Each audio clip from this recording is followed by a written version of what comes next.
Good evening. Good evening. How are you?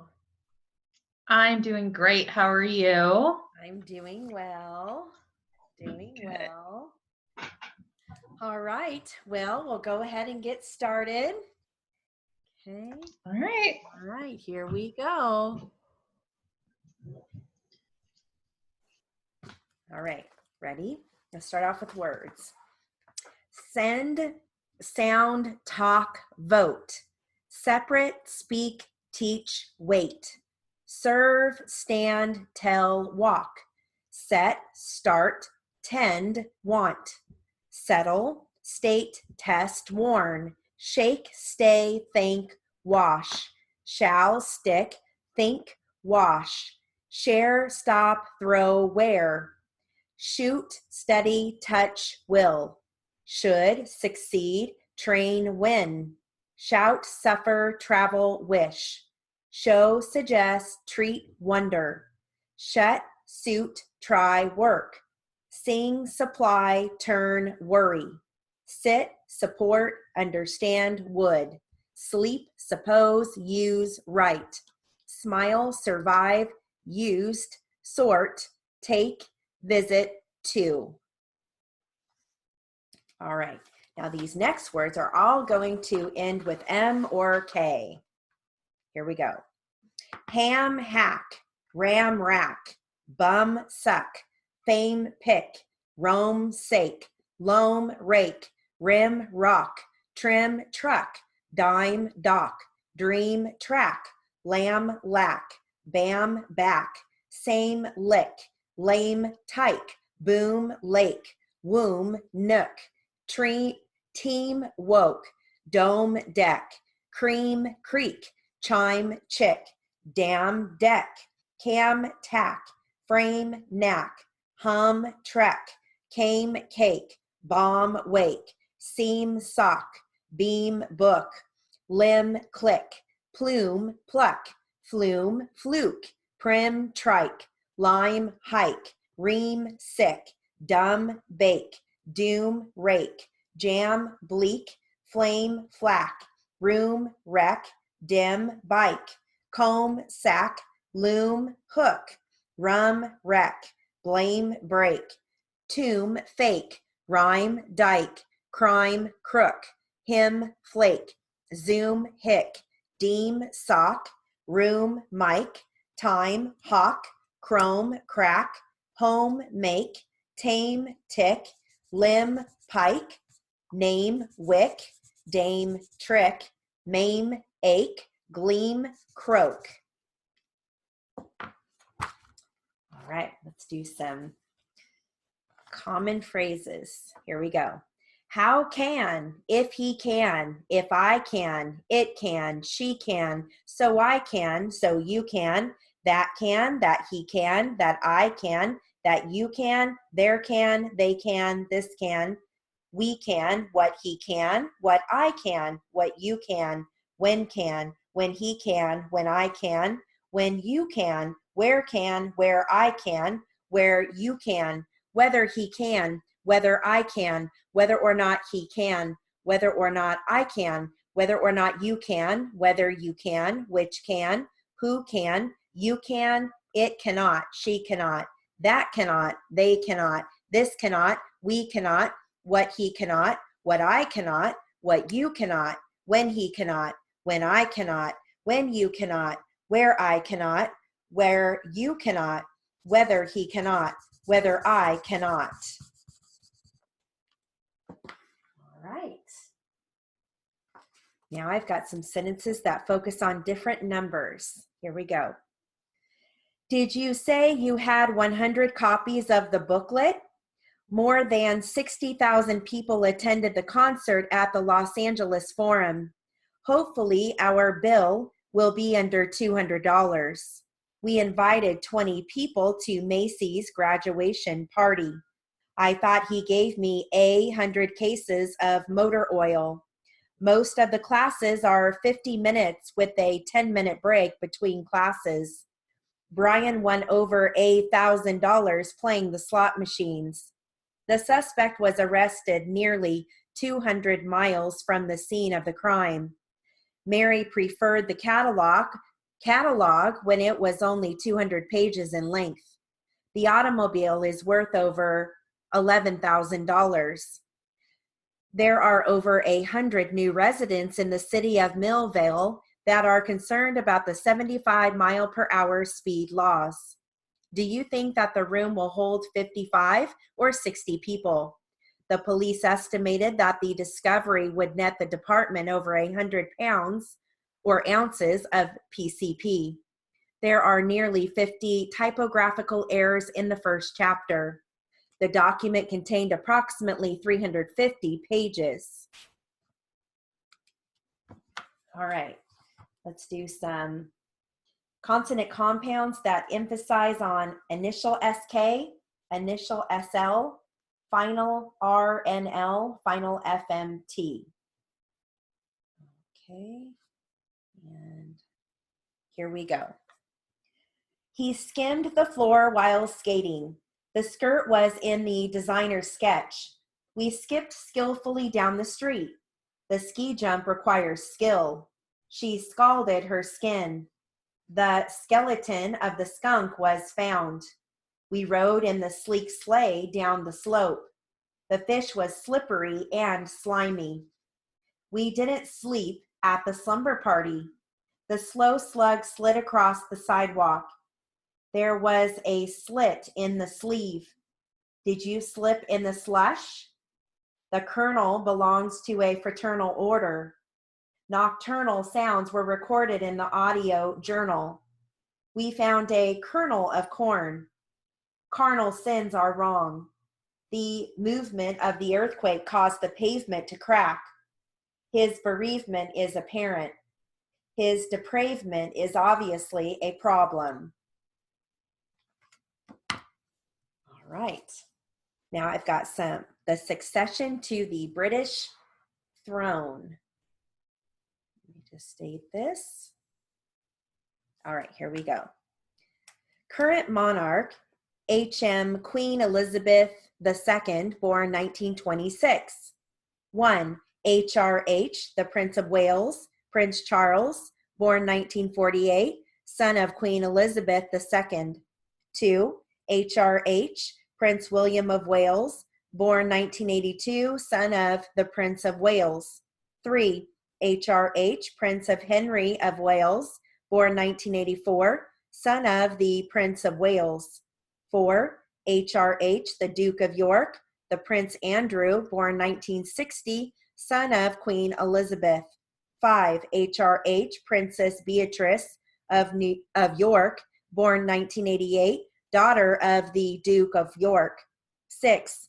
H.R.H., Princess Eugene of York, born 1990, daughter of the Duke of York. 7. H.R.H., the Earl of Wessex, Prince Edward, born 1964, son of Queen Elizabeth II. 8. James, Viscount Severn, born 2007, son of the Earl of Wessex. 9. The Lady Louise Windsor, born 2003, daughter of the Earl of Wessex. 10. H.R.H., the Princess Royal, the Princess Anne, 1950, daughter of Queen Elizabeth II. 11. Peter Phillips, born 1977, son of the Princess Royal. 12. Zara Phillips, born 1981, daughter of the Princess Royal. 13. David Armstrong Jones, Viscount Linley, born 1961, son of Princess Margaret, the Queen's late sister. 14. The Honorable Charles Armstrong Jones, born 1999, son of Viscount Linley. 15. The Honorable Margarita Armstrong Jones, born 2002, daughter of Viscount Linley. 16. The Lady Sarah Chatto, born 1964, daughter of Princess Margaret. 17. Samuel Chatto, born 1996, son of Lady Sarah Chatto. 18. Arthur Chatto, born 1999, son of Lady Sarah Chatto. And then it stops there. All right. Surprised it doesn't go into all the other kids since then. All right, so I have some shops at Disneyland. Here we go. Let me just date this.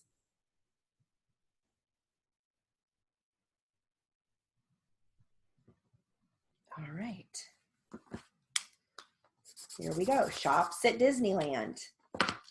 It's a small world toy shop, 20th Century Music Company, Adventureland Bazaar, Autopia Winner's Circle, Bonanza Outfitters, Briar Patch, Candy Palace and Candy Kitchen, China Closet, Critter Country Shops, Crystal Arts, Disney Clothes Ltd, Disney Showcase, Disneyana, Emporium, Fantasy Fair Gifts, Gag Factory, Indiana Jones Adventure Outpost, Heraldry Shop, Jewel of Orleans, Little Green Men Store Command, Mad Hatter, Main Street Magic Shop, Main Street Photo Supply Company, Market House, New Century Jewelry, Newsstand, Parasol Cart, Penny Arcade,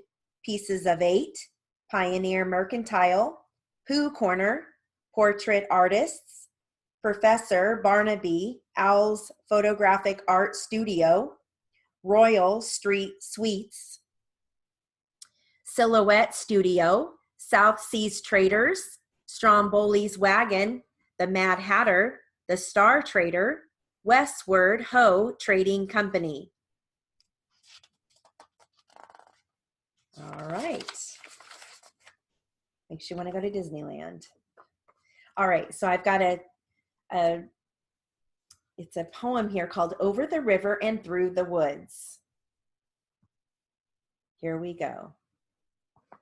Over the river and through the woods, to grandfather's house we go. The horse knows the way to carry the sleigh through the white and drifted snow. Over the river and through the woods, oh, how the wind does blow. It stings the toes and bites the nose as over the ground we go. Over the river and through the woods to have a first-rate play. Hear the bells ring, ting-a-ling-ding, hooray for Thanksgiving Day. Over the river and through the woods, trot fast, my dapple gray. Spring over the ground like a hunting hound, for this is Thanksgiving Day. Over the river and through the woods and straight through the barnyard gate, we seem to go extremely slow, it is so hard to wait. Over the river and through the woods, now grandmother's cap I spy. Hooray for the fun, is the pudding done? Hooray for the pumpkin pie.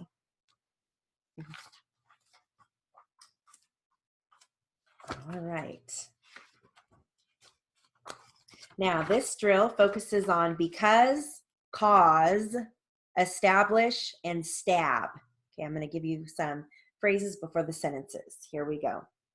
Because of, because he, because she, because we, because he, because it, cause this, cause that, cause some, stab any, stab her, stab him, can establish, may establish, did establish. Here are your sentences. Leave because it's raining. She donated to the cause.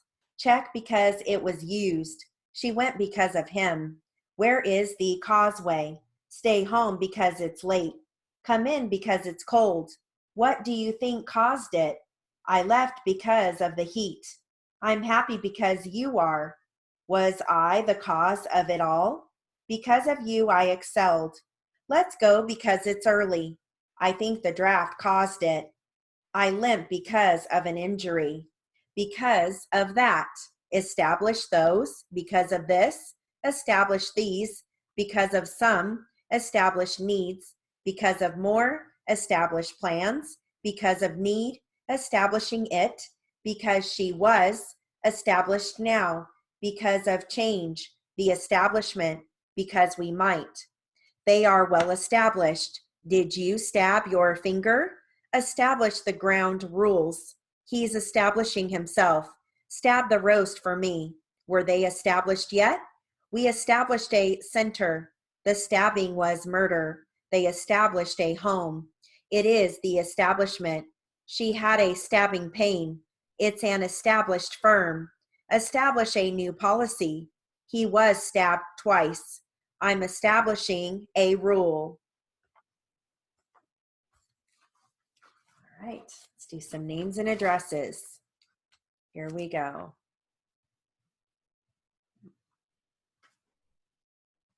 All right, here we go. Ms. Jill M. Torrance, Torrance, 5223 Cobblestone Lane, Loves Park, Illinois, 61210. Lewis Shepard Jr., 726 and a half North Street, Logansport, Indiana, 46947. Amy M. Clark, CLARK, 3801 Ivanhoe Drive, Lorain, Ohio, 44053. Howard County Library, Coral Springs Branch, 10507 Northwest 29th Street, Coral Springs, Florida, 33065. Marilyn C. Gonzalez, GONZALEZ, 509 Fifth Avenue, Brooklyn, New York, 11220.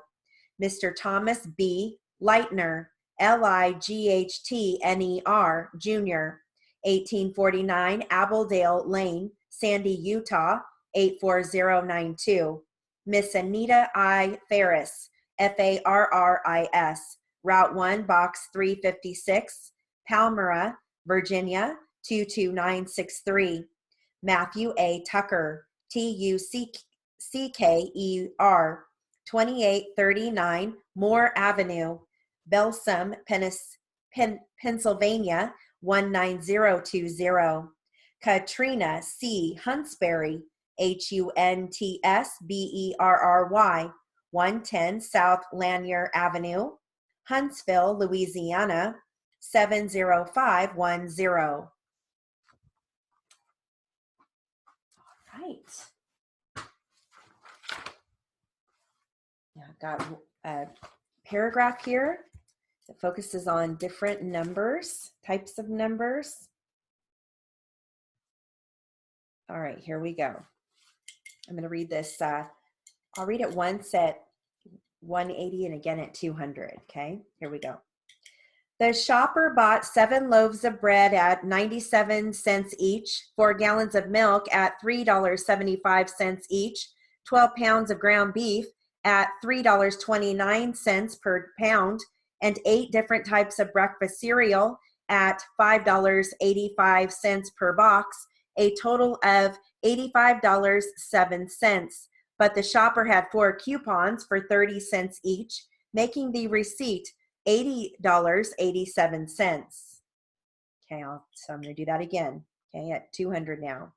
The shopper bought 7 loaves of bread at 97 cents each, 4 gallons of milk at $3.75 each, 12 pounds of ground beef at $3.29 per pound, and 8 different types of breakfast cereal at $5.85 per box, a total of $85.07, but the shopper had 4 coupons for 30 cents each, making the receipt total $80.87. Okay, I've got one more I'm going to do for you, okay? Kind of similar, dealing with numbers. All right, here we go. The plaintiff was born on 2/29/16. Nope, sorry, let me say that again. The plaintiff was born on 2/29/06 at 3:27 a.m., weighing 6 pounds, 4 ounces, being 27 inches long, and being born into a family of 2 parents, 8 brothers, 5 sisters, 21 cousins, 7 aunts, 6 uncles, and 4 grandparents. Let me do that again. Okay, here we go. The plaintiff was born on 2/29/06 at 3:27 a.m., weighing 6 pounds, 4 ounces, being 27 inches long, and being born into a family of 2 parents, 8 brothers, 5 sisters, 21 cousins, 7 aunts, 6 uncles, and 4 grandparents. All right. Go ahead and move into literary. Okay. All right.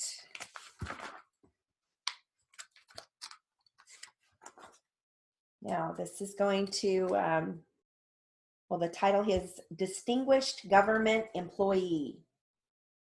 You're going to hear championed, saddened, retirement, monumental, distinguished, departure, nomination, utility, underdog, selfless, Kathleen Harkins, environmental, Washington, quasi-public, dedicated, dull-witted, utility, and that's about it. Okay, I'm going to start at 180. I'm going to work my way to 200. Okay, all right, here we go. Mr. Speaker, in a time when the government is losing the talents and services of many of its most experienced and valuable employees to retirement, the departure of Kathleen H. Harkins from the Environmental Protection Agency will sadden many people. Kathleen Harkins is an example of the truly dedicated, selfless individual that Washington holds as a shining example of newcomers. Kathleen Harkins has distinguished herself as a unique, career-minded person who always championed for the underdog. Kathleen retired last May after 30 years as an employee of the federal government. Kathleen's latest post as head of the Environmental Protection Agency gave her more recognition than she had ever received in her 23 years of service in and about Washington. As head of the Environmental Protection Agency, Kathleen had to coordinate the programs developed at the national level and fill the needs of each of the individual states. This in itself is a monumental task. Kathleen has seen the issues and priorities of the government and of the environment change. Kathleen has been able to work effectively with large companies, with the quasi-public corporations, with the utility companies, and with the city planners to get to their goals into one common goal that strives for the good of all. In sharp contrast to the characterization of a government employee being a lazy, dull-witted human being, Kathleen has voluntarily worked overtime without compensation and has virtually remained on call 24 hours a day should an environmental crisis develop. Kathleen truly deserves to be recommended for the Outstanding Federal Administrator Award. I heartily endorse the nomination of Kathleen Harkins by Chairman Tim Odell. She is one of the world's outstanding professionals. Okay. I'm going to give you another one. This is on political activity, and I won't give you a word list with this one. Okay, I'm going to start at 200. I'm going to work my way to 225. Okay. All right. Here we go. Mr. President, I recently introduced SB 134, the Air Traffic Controllers Activities Act, which reforms the PERSI Act by permitting air traffic controllers to participate on a voluntary basis in any political activity as long as such activities do not in any way compromise the services or integrity of the air traffic controllers. This bill concurrently protects the general public against unauthorized and improper solicitations, coercion, and undue harassment. Senate Bill 134 differentiates between voluntary and involuntary political activities. It protects the interest of the public while providing air traffic controllers with greater freedom to participate in our political process. The bill provides the following. First, it prohibits the use of official authority, undue influence, or coercion in respect to the right to vote. Second, it prohibits any type of political solicitations by air traffic controllers in government rooms or buildings. Third, it prohibits any type of political activity while on duty, whether inside or outside of a government facility. Fourth, it prohibits employees who are seeking elective office to do so on their own time. Fifth, it designates a special committee, the National Political Protection Board, as the patrolling authority. Sixth, it subjects any person who violates the law to suspension or dismissal at the discretion of the National Political Protection Board. Seventh, it requires the Agency of Air Traffic Controllers to make an annual report to Congress on the implementation of this act. Because of the unique position of the air traffic controllers, they are in a quasi-public situation. Most work in a privately owned or state-owned airport where the air traffic controllers are the only government employees. Their role is somewhat independent of most government employees, which means the passage of SB 134 is critical as far as determining their status in the political activities realm. All right. I know that was probably really tough for you. Yeah, because it was hard to read, so it's hard to keep up. Good job. Okay. Now, actually, you know what? Let's see here. I've got one more that I'll give you, okay? Let's see how we're doing good on time. This is from the NCRA magazine, Beyond the Comfort Zone, Greater Expectations and Chasing Rabbits. Okay. All right, here we go. Let me just state this. And I'm going to read this at, I'll read this at 200, okay? All right, here we go. Replies continue to arrive and percolate from my column titled Great Expectations each day as I listen, process, and filter information from students and court reporters regarding court reporting and tutoring. Much current discussion concerns how others view our work. We are experiencing changes in expectations, shifts from large companies working with captioners and cart providers and electronic recording companies working in courthouses and other locations. And we have shifts in contracting. Each shift affects all areas as I see it.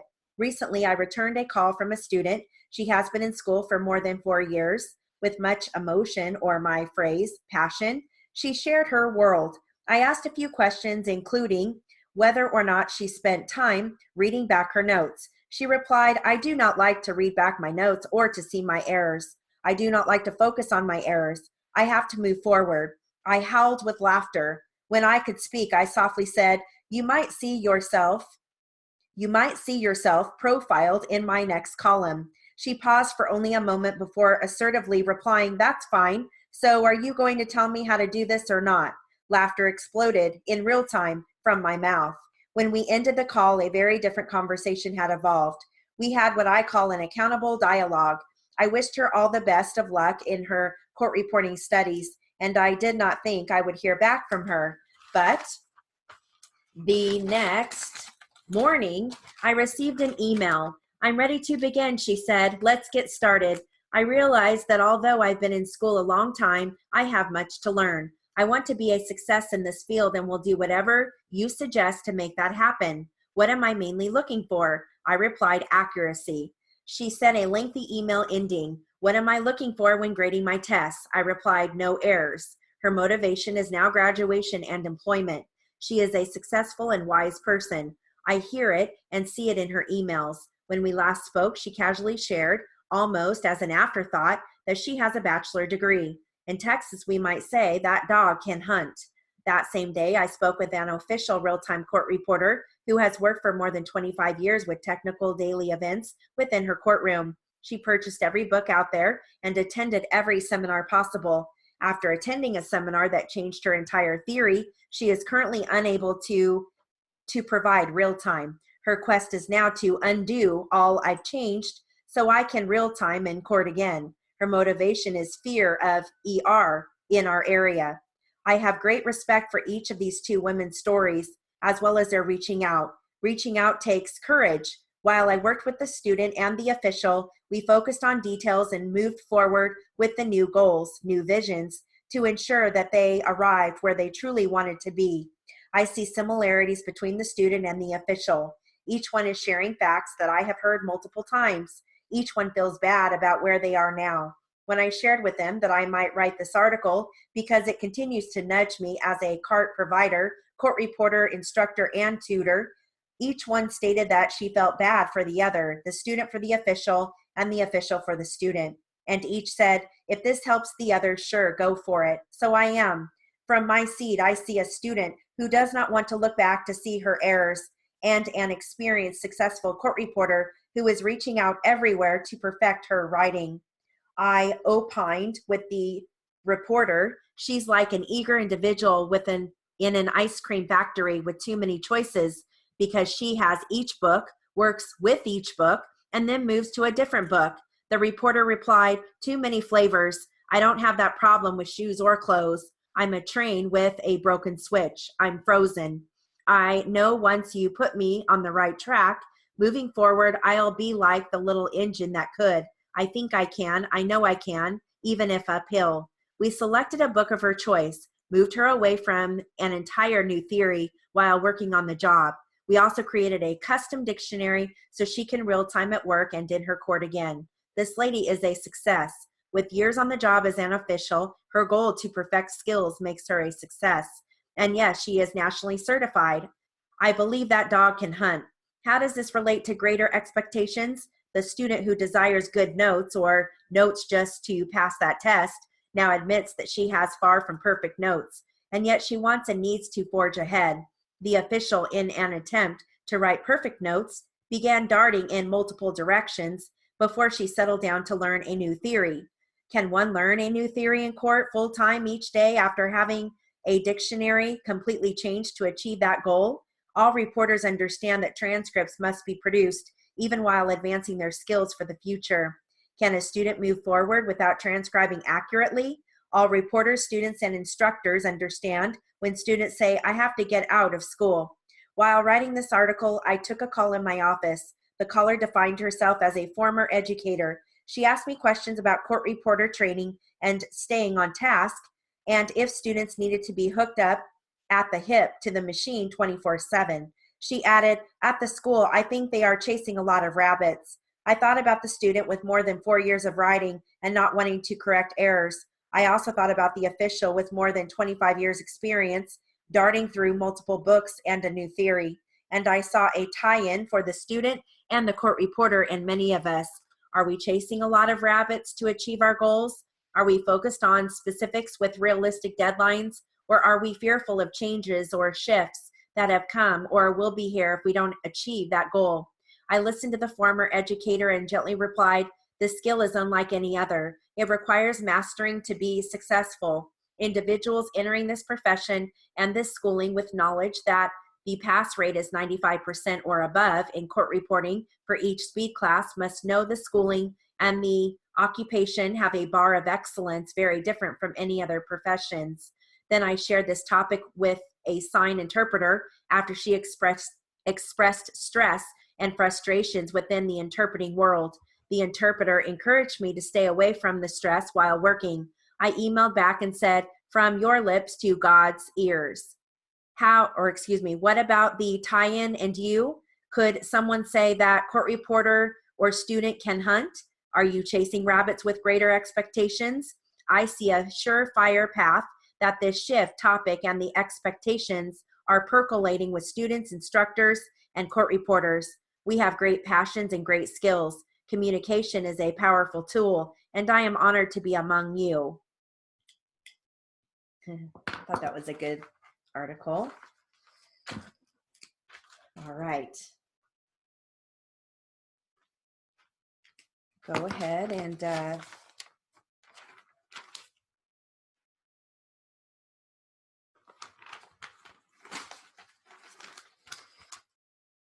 okay, I have to read you this. This was at the bottom of this, okay? I'll read, and you can write to this too. It's called Good Answer. The witness alleged sexually inappropriate conduct on the part of her doctor. During her deposition, she looked at the lawyer and asked him this question. I know I shouldn't have laughed, but I couldn't hold it in. So question, Dr. Jones ever tell you he was impotent? Answer, no, but he's old, so I don't know how long that thing works on you boys. How long does it work? Question, unfortunately, I get to ask the questions and you get to answer them. So I guess the reporter started laughing on that one. All right, so we'll go ahead and do some jury charge. This is final argument. Okay, let me just date it. All right, here we go. I will start at 200 and I'm going to work my way to 225. Okay. All right, here we go. Thank you, Your Honor. It seems like every time I get up to argue, the heat goes up in this room. It is a sign of something. What I would like to do today, considering the nature of the temperature in here, is begin with a defense which was mentioned to you, and that was heat of passion. It seems appropriate to start with that. Hopefully, it will cool down a little bit. The court is going to instruct you to reduce an intentional felonious homicide from the offense of murder to manslaughter upon the ground of sudden quarrel or heat of passion. The provocation must be of such character and degree as naturally would excite and arouse such passion. Therefore, it is clear. They define the term heat of passion for you as follows. Such passion as naturally would be aroused in the mind of an ordinarily reasonable person of average disposition in the same or similar circumstances as those in question, and such as would cause him to act rashly without reflection and deliberation and from passion rather than judgment. What that instruction means is that the defendant cannot set up his own standard, in this case, Ryan Burton's standard. If he is a quick-tempered person and there is some form of provocation that leads him to believe that self-defense is necessary, it is not his standard that we judge it by. We judge it by what an ordinarily reasonable person would do in the same situation. The court will tell you that if there was a provocation of such a nature, not calculated to naturally arouse passion, if an unlawful killing of a human being follows such provocation and has all of the elements of murder, then the mere fact of slight or remote provocation will not reduce the offense to manslaughter. What was argued to you was Ryan Burton seized the weapon and suddenly he feels threatened by it. And this is provocation on the part of Fred Adams. And because of Ryan Burton's reaction to this, there is a sudden quarrel, a heat of passion takes over. He can't premeditate and deliberate. He can't be guilty of murder. Therefore, Sean Zachary cannot be guilty of murder as an aider and abetter under those theories. It is our contention that obviously there was no heat of passion. There may have been an element of fear in the mind of Ryan Burton, but that is covered by the next instruction. I just realized that my ringer, okay. Ringer went off. Sorry about that, if you heard it. I always try to keep that ringer off because I don't want it to ding during class. All right. I've got one more for you, okay? This is on final argument.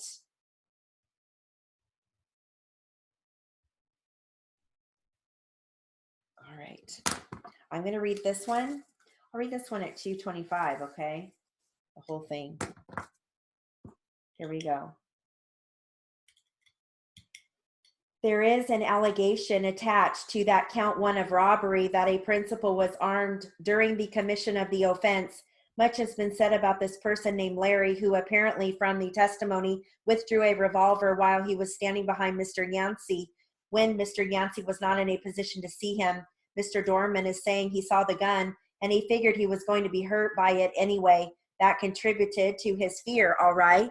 You will be instructed that armed with a firearm means knowingly to carry a firearm as a means of offense or defense. The word firearm includes a pistol, a rifle, etc., and the instruction goes on to include the others. It further says a person who is a principal in the commission of a crime is armed with a firearm if one or more principals in such crime is so armed, whether or not such person is personally armed with a firearm. That means Mr. Yancey does have to be the one armed with a firearm if another principal is involved, if another person is a principal, and if he is armed. What we have in essence is a gang-related robbery of Mr. Dorman where a large group of people got involved, some of them perhaps even unknown by Mr. Yancey. Mr. Yancey was aware of what was going on. He knew all of these people were involved in the process of robbing Mr. Dorman. Those who took things from him are principals, obviously in the robbery, and those who assisted in contributing to his fear, knowingly assisted, are principals in the robbery. The court is going to instruct you that the use of a firearm, you will get an instruction on that. I think technically under the law that we have here is the use, the brandishing of a weapon in the course of the commission of the crime would be sufficient for use of a firearm. It doesn't have to be fired, but what has been charged is armed, a clearly armed individual, a principal being armed. So I think if you decide that this person, Larry, is a principal in the offense, You must find that the allegation is true that a principal was armed. I will go into the definition of a principal in just a few minutes. Right. Go ahead and get started with Q&A. I'm going to start at 180, and then I'll work my way to 225. Okay. Let's see here.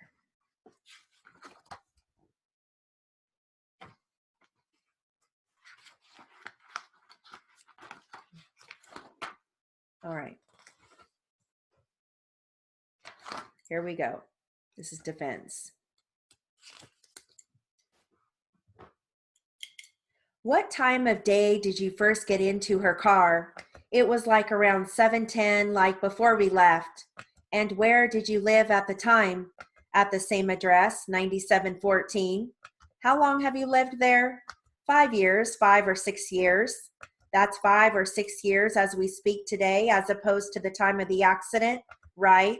Is that correct? Did you and Iris have plans of a place to go and things to do that evening? Yes, my brother was playing at a nightclub. He's a disc jockey. That's our destination was in Pomona. I'm assuming this is your older brother? Yes. Do you know what club it was? No, I don't. Do you remember the route you took upon leaving your house? We were going towards the freeway, which would be westbound towards the 10. Okay, now do you recall? Did you get on the 10 freeway? Yes. And do you recall at what place, what street you got onto the 10 freeway? Valley. Was there a particular time that you expected to arrive at the nightclub in Pomona? No, not at a certain time, no. Had you been there before? Yes, once. Do you remember the name of the nightclub? No, I don't. Do you remember what street it was on? No, I don't. Was it an all-age club? No, it's a 21 and over club. And had you gotten in there? I've been there just one time. I was there before. Did you carry with you a special ID to get in? Yes, just my ID. But you weren't 21 at the time? No. Okay. He could have 2 guests with him, but it don't matter of their age limit. Do you know how old Iris was at the time? At the time of the accident? Yes, 19. Now that you've graduated from high school in 2016, are you attending any other school or have you attended any? Yes. What school have you? Chaffee College. Are you enrolled there now? No. How long did you go to Chaffee College? 2 semesters. What did you study there? Correctional science. You started there in the fall of 2016? Yes. Did you attended school from the beginning in the fall of 2016? Yes. Can you tell me what courses you took at Chaffee in the fall of 2016? Juvenile delinquency, correctional science class, psychology class, and language arts. Did you take any PE? No. Was any required? No. Any particular? How did you do in those courses? What kind of grade average did you get the first semester? Pretty good. Okay. I passed all of my classes. After spring of 2017, did you go to any other school? No, I attended the beginning of the second semester, and that's when I stopped going. You dropped out? I dropped out. Are you presently employed? Yes. What kind of work do you do? I'm a nurse assistant. Have you had any nursing training? Yes. Where? At Fontana High School. So that was before you went to Chaffee? Right. For whom do you work? Ritchie Canyon Rehab Center. Can you help us with the spelling, please, on that? It is R-E-C-H-E. Oh, Ritchie Canyon. Yes, Ritchie Canyon. How long have you been employed there? 10 months. Do you remember how long you were traveling on the freeway? Strike that. Do you remember where the accident happened? It happened on the 10 freeway. Exactly whereabouts? No, I don't. You were westbound on the 10 freeway? Yes. Do you remember first getting on the 10 freeway? Yes. Do you remember what lane of traffic, how many lanes of traffic were on the 10 freeway when you first got on? Well, Valley turns into the freeway. That's the entrance for the freeway. There's 5 lanes on that freeway. And if we can call the first lane that you get into, right, the number 5 lane, right, and the lane that's closest to the driver, the number 1 lane, for the purpose of today, If we can keep that numbering straight, I'm assuming that getting on the freeway at Valley, she entered the number 5 lane. Is that correct? That's correct. Can you estimate, or do you know how long she stayed in the number 5 lane before the accident happened? No, I don't. Did you see the vehicle in which became involved in the accident with Iris's vehicle at any time before the accident happened? Yes, I did. Where were you when you first saw it? We were in the number 2 lane. Can you describe the traffic conditions at that time? No, I don't. And where was the other vehicle? It was in the number 1 lane. Was there a lot of traffic out that night? I don't recall. Was it light or dark or dusk at the time of the accident? It was in between light and dark. It was barely starting to get dark. When you first saw the other vehicle, what kind of vehicle did you see? It was a Jeep, a red Jeep. Did you notice who was occupying the vehicle? Several people. How many were in the front part of it? I can't recall seeing how many numbers were in there. Do you know how many were in the rear? No, I can't. Was anything said between you and Iris at the time? At any time between your first seeing that vehicle and the time of the accident? No. Was the car equipped with a radio? Her car? Uh-huh. Yes. Was it on? No, it wasn't. Were you engaged in conversation? In conversation. Do you recall what you were talking about? About my brother. Did Iris, was she interested in your brother? I don't know. Between the time that you first saw the Jeep and the time of the accident, can you tell me how far you traveled? No, I can't. From the time that you first saw the red vehicle or the Jeep and the time of the accident, did Iris change from the number 2 lane to any other lane? Yes. What did she do first? Well, she went from the number 2 lane to the number 1 lane. And with respect to the Jeep, when she went to the number 1 lane, was the Jeep still in the number 1 lane? No, they were in the number 2 lane. Did they move in the number 2 lane before she moved to the number 1 lane? Yes. Did they move to the number 2 lane in front of your vehicle or in the rear of your vehicle? In the rear. Then how much time elapsed between the time that they moved into the number 2 lane behind your vehicle and the time that she changed to the number 1 lane? I can't recall what time it was. How about in distance? I don't know. And then is it fair to say that you traveled in the number 1 lane for a period of time? I can't recall. She successfully changed to the number 1 lane, did she not? Yes. Do you remember if she activated her turn signal before doing so? Yes. Did you continue in the number 1 lane until such time as the accident occurred? No. Okay, did she change from the number 1 lane from the time that she first got into the number 1 lane and until the accident occurred? She moved from, when we were driving in the number 1 lane, she moved to the number 2 lane. Can you estimate the period of time that elapsed between the time that you first got into the number 1 lane until she moved into the number 2 lane? No, I can't. Can you estimate the distance? No, I can't. When she moved back to the number 2 lane, where was the Jeep? It was in the number 1 lane. It moved back, yes, to the number 1 lane. When she moved in the number 2 lane and the Jeep was in the number 1 lane, was it in front of your vehicle or behind your vehicle? It was behind her vehicle. By the time she moved back to the number 2 lane, had you made eye contact with any of the occupants of the other vehicle? No, me personally, no, I haven't. Do you know if Iris did? No, because we were having our own conversation. Did anybody wave to you from the other vehicle? No. Did anyone in your vehicle wave to anyone in the other vehicle? No. Did Iris change from the number 2 lane to anything else after she got into the number 2 lane? No. And did the accident occur in the number 2 lane? Yes. Okay, did you see at any point in time, did you have the impression that you were about to become involved in a traffic accident? No. Did you see the accident occur? When I was talking to her, we were having a regular conversation and I happened to glance towards her side, and that's when I saw the Jeep, like towards the left rear, just cram her from the left rear side. You were turned to talk to her? I was, yes, I was talking to her and I glanced over and that's when the Jeep was like right next to her car. And the Jeep was in the number 1 lane? Yes, at the time. And did you see it come in contact with your vehicle? Yes. What portion of the Jeep came in contact with what portion of your vehicle? The Jeep was right in front, like in front, the front part of his Jeep, and it was towards her side of the left rear side. Did you feel anything when the first impact occurred? I felt a jolt, like a big jolt. A jolt? Yes. Did you have your seatbelt on? Yes, I did. At the time, did you feel the sensation of the seatbelt being pulled against your body, against my neck? And that's a yes, against your neck? Yes. I'm assuming, and correct me if I'm wrong, that the seatbelt was a 3-point seatbelt that went across the shoulder and attached to your hip? Yes. Do you know if at the time of the impact, Iris was turning into the number 1 lane? No. Do you know that she was in the number 2 lane and was not making any turning movements at that time? Correct. Can you tell me how long she had been in the number 2 lane before the accident happened? No, I can't. If you want to get in touch with Iris, do you know how you'd go about it now?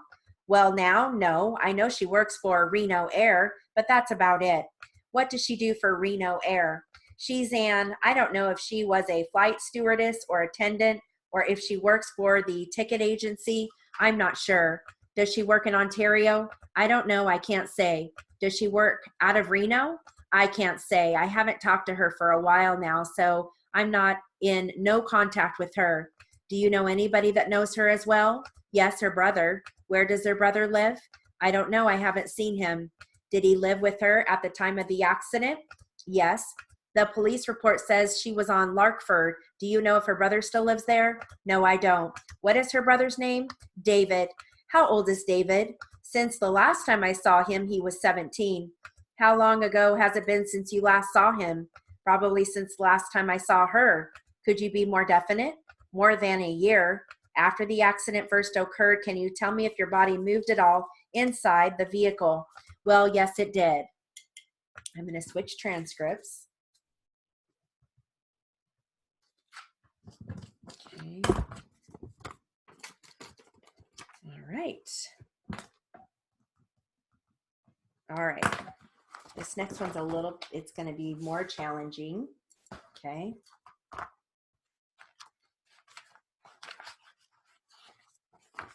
I did most of that last one at 225 because I figured, well, it is a little bit more easy. So I just pretty much read the whole time at 225. Okay, I'm going to start this one at 200. Okay. All right, here we go.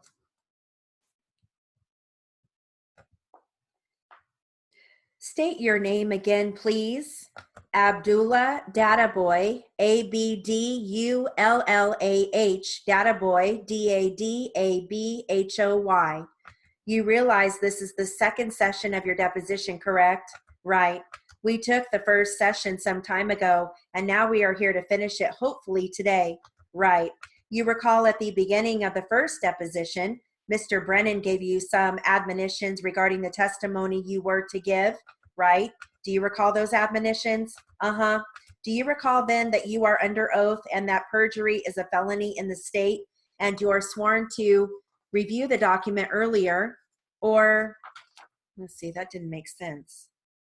Oh, it skips a page. It goes from 160 to 165. Okay, sorry about that. Okay. Let's review the document earlier referred to as the summary of articles related to Spike. Okay. And from that review, have you determined or found the articles that in fact you've read? In fact, to my health, or you're talking about a fact of what? I want to know what articles in the summary that you have before you that you've actually read. I have read all of the articles, but I don't know what you want to know on this article. Well, you have read all of the articles in that summary? Mostly, but I don't remember what goes what and what you're going to ask me. May I see that, please? What do you want to know about it?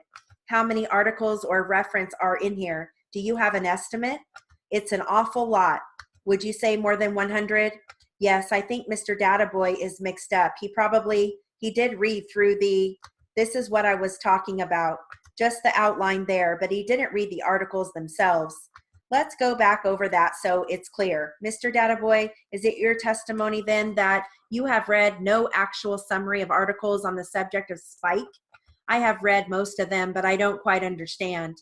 Let me try to rephrase it. I am not referring to this summary or index of articles. What I'm referring to is the summary or index identifies articles wherein the subject of Spike is discussed. Okay, my question would be, have you read any articles that are identified in here which relates to Spike, Not the summary, but rather any article identified in the summary. Yes. How many articles have you read? What would your estimate be? Oh, about 3, 5, or 6. And can you identify? I'll let you identify which articles you've read. When you identify a particular article, could you indicate when you read it approximately?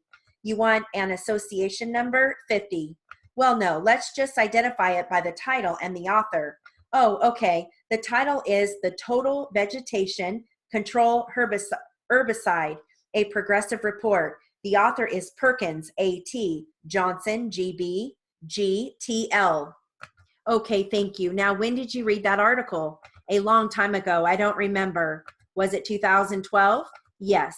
Are there any other articles that you read? I may not be able to answer which articles I read, but I have some idea that I've read through the flyers Mr. Atkinson was given to me regarding the spike. When you say flyers, are you referring to something like that? Something like that. In other words, a product label. Right. So the knowledge that you have a spike is predicted upon the article that you just cited and the review of the spike label? Yes, that is right. For the record, Keith, everything that I have here, I've gone through with Mr. Databoy, probably on 2 or 3 occasions in my office. They include the tests, the reports, the articles, and what have you. We didn't go over each and every word, but we did go over them in general and try to understand them. Do you want me to go to the next document? Yes, let's go to the next document. Okay, the next document is called Operational Protocol for the Pesticide Registration and Evaluation Report. That's published by the California Department of Food, and it is going to be the Food and Administration. Thank you. Now, how many occasions have you reviewed that? Oh, just a couple of times. Have you reviewed it in the last 2 weeks? Yes. Is there any particular, what portions of this article did you review? If you can review maybe the table of contents. Well, I read the function of the pesticide evaluation group. What page would that start on? What? What page does that start on? A3. Did you say 83? No, A is in apple, 3. Was that an 83? No, A as in apple, 3. Thank you. That's what it says on page A3. Then pesticide labels. What page does that start on? A15. And I've read through the other, generally other index with which I thought I should know about spike, which has been dropped on the empty field, which concerned me regarding the health hazards. Do you know which article in particular though? I don't remember. I don't quite remember because it's kind of hard to remember the whole thing. Thank you. Thank you for letting us know that you don't remember. We don't want you to guess, okay? Okay. Go to the next item. The next document that I've shown is Mr. Databoy is Laws and Regulations of the Study Guide, published by the State of California for the Agricultural Pest Control, Advisor for the Agricultural Pest Control Operator. And in particular, well, I've shown him the whole book, but in particular, page 41 and page 42.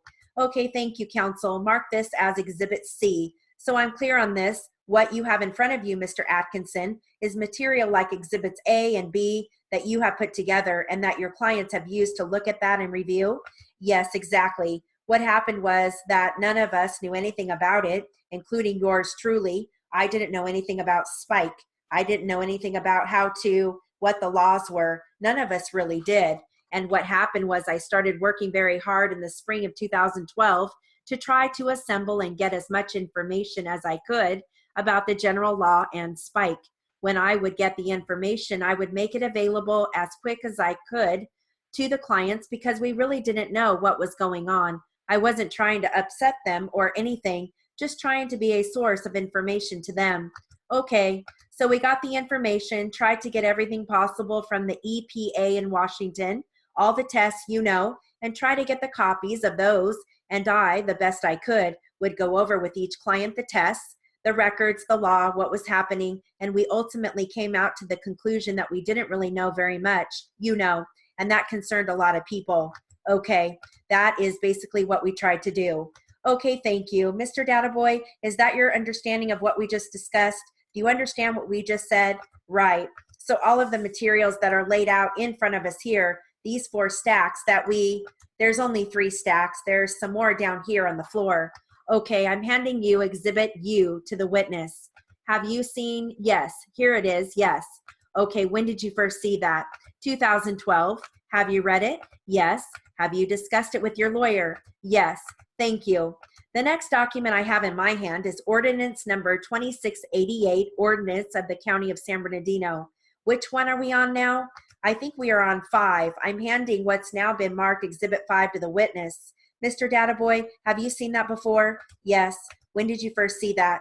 2013. Have you read it? Yes. Have you discussed it with your lawyer? Yes. What does this mean? What is this Exhibit 5? It's just an article. It's an article? Uh-huh. It's an ordinance, isn't it? Well, you could say an article or an ordinance. Take a look at it. Have you had a chance to review that? Yes. Is that an ordinance that annexes the dust control jurisdiction, the 22 parcel, 25 acre parcel that was the subject of the windstorms in 2012? Yes. Do you know when that parcel of land was annexed into that control district? I do not know that. Was it in 2012? Yes. After you learned that it was annexed into the dust control district, did that relieve your mind insofar as your continuing concerns about the dust storms? Yes, it did. Okay. When did you first see it?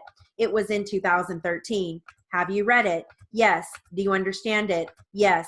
You do understand the contents of the article? Yes. Have you discussed it with your attorney? Yes. May I see it for just a minute, please? You have a general education degree, is that correct? Right? That's like a high school diploma? Uh-huh. You've had no college education? No. Did you take chemistry courses in high school? No. Yes. Yes, I did. In high school, yes. Keith, did you want to ask more questions? Okay, we'll stop there. And I did work my way up to 225, and I did read 225 for quite a while. Okay. All right, so let's do some read back. Okay. All right. All right, this is going to be plaintiff. I'm going to start at 225, then I'll read 200, and then 180, okay? Here we go. It's just Q&A. Were you present at the time they arrived? I don't remember walking through the property with them, no. Did you ever notice the work being done during the period of time that they came out to repair the problem? Some work was done in the first 4 buildings. What type of work were you aware that was done? They did some additional sheet metal work, that type of thing. Sheet metal work in what respect? Some of the insides of the chutes were damaged and they replaced some of the items. How long a period of time did it take for them to complete their operation? I don't remember. Was it more than a week? They were there, I think, a couple of weeks. Did every one of the trash chutes need some type of repair or adjustment? At that particular time, I really can't say. I don't remember. Right now, we have several of them that we are having problems with. Do you have any opinion as to whether or not these trash chute mechanisms were improperly installed? You can't see the way they were installed. They are behind a wall. All right, so let's do that again. We'll do that at 200 now. Same take. Here we go. Were you present at the time they arrived? I don't remember walking through the property with them, no. Did you ever notice the work being done during the period of time that they came out to repair the problem? Some work was done in the first 4 buildings. What type of work were you aware that was done? They did some additional sheet metal work, that type of thing. Sheet metal work in what respect? Some of the insides of the chutes were damaged and they replaced some of the items. How long a period of time did it take for them to complete their operation? I don't remember. Was it more than a week? They were there, I think, a couple of weeks. Did every one of the trash chutes need some type of repair or adjustment? At that particular time, I really can't say. I don't remember. Right now, we have several of them that we are having problems with. Do you have any opinion as to whether or not these trash chute mechanisms were improperly installed? You can't see the way they were installed. They are behind a wall. All right, last time at 180. Were you present at the time they arrived? I don't remember walking through the property with them, no. Did you ever notice the work being done during the period of time that they came out to repair the problem. Some work was done in the first 4 buildings. What type of work were you aware that was done? They did some additional sheet metal work, that type of thing. Sheet metal work in what respect? Some of the insides of the chutes were damaged and they replaced some of the items. How long a period of time did it take for them to complete their operation? I don't remember. Was it more than a week? They were there, I think, a couple of weeks. Did every one of the trash chutes need some type of repair or adjustment? At that particular time, I really can't say. I don't remember. Right now, we have several of them that we are having problems with. Do you have any opinion as to whether or not these trash chute mechanisms were improperly installed? You can't see the way they were installed. They are behind a wall.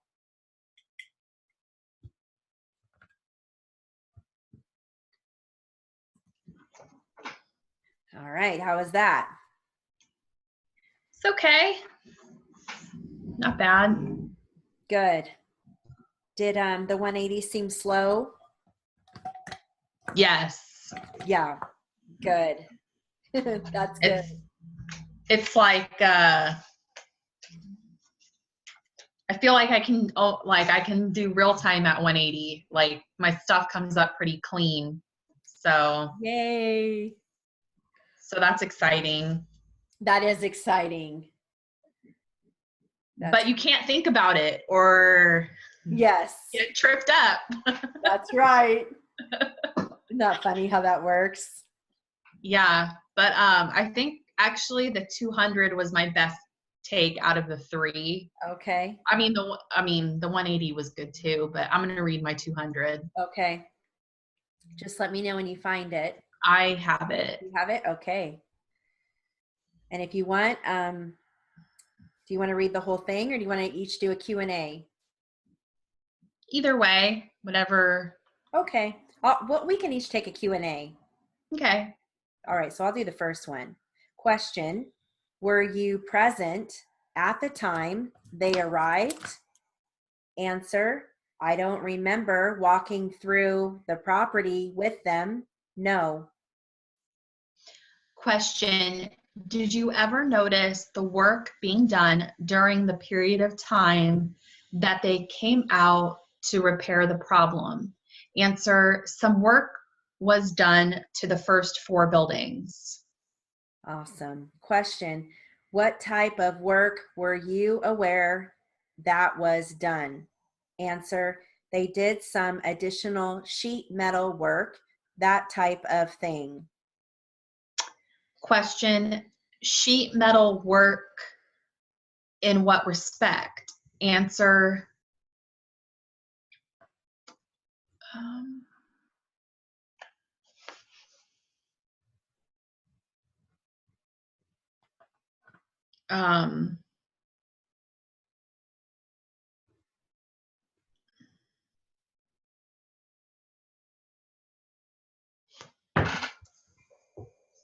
Do you have some?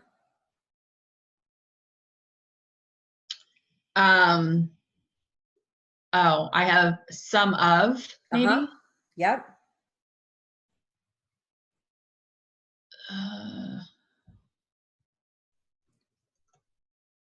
Do you have some of the? No. No, that's okay. So some of the. I have, okay, some of the inside. Yeah. Some of the inside, I have inside, I don't, inside of the chutes were,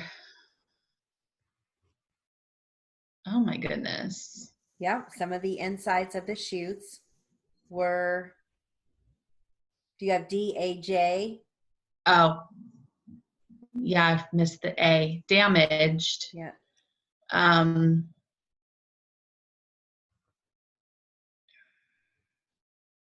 Hold on. Hold on. Let me, Okay. I don't remember messing up like this. This is weird. Okay. That's crazy. Okay. Were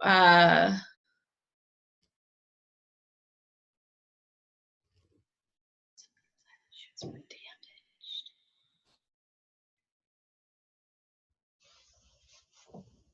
Do you have and, they? No. That's okay. Okay, so let's see. Some of the insides of the chutes were damaged and they replaced. Oh, replaced some of the items. Yep. Jeez. That's okay. I missed and they. That's I was trying to figure it out, and I'm like, this doesn't make any sense. Yeah, Okay. it's just 2 words. It just threw you off. Question: how long a period of time did it take for them to complete their operation? Answer: I don't remember. Question: was it more than a week? Answer: they were there, I think, a couple of weeks. Good. Question: did every one of the trash chutes need some type of repair or adjustment? Answer: at that particular time, I really can't say. I don't remember.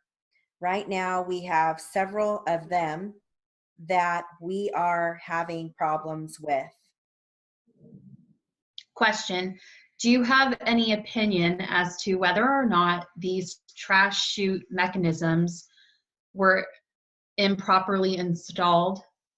Answer: you can't see the way they were installed. They are behind a wall. Perfect. Awesome job.